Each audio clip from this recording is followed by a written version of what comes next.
This week we celebrate the Met Master of the Week, Irvine, and I talk you through the importance of a functional backswing.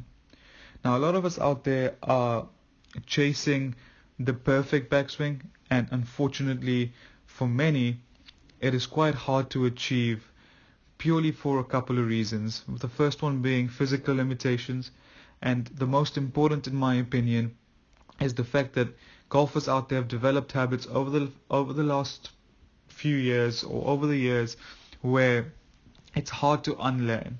So functionality then becomes important.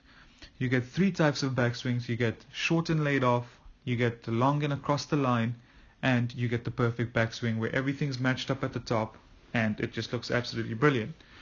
Now, Irvine and I started our journey together a year ago where Irvine was short and laid off but was not functional at all. So Irvine wouldn't get the club organized at the top of his backswing. Now, unfortunately for Irvine, because he was short and laid off, he didn't have enough time in his downswing to make the compensations in time to make consistent contact. Now, Irvine could go from shooting in the high to mid 70s, but then also throw in rounds there that were in the high 80s and 90s. And that was just because there was no functionality to his swing and he solely relied on timing.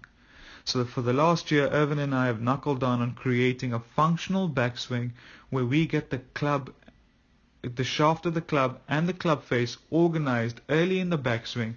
So Irvine is in a good spot where in the downswing all he needs to do is basically rotate through. Now, Irvine started with me as an 11 handicap, and now he's currently playing off 6, and this has come from, like I said, a year of hard work.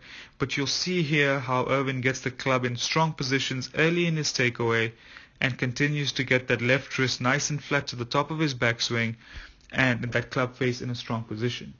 Now from there, all Irvine needs to do is basically rotate his body and he will be making consistently solid strikes and be in control of his ball flight.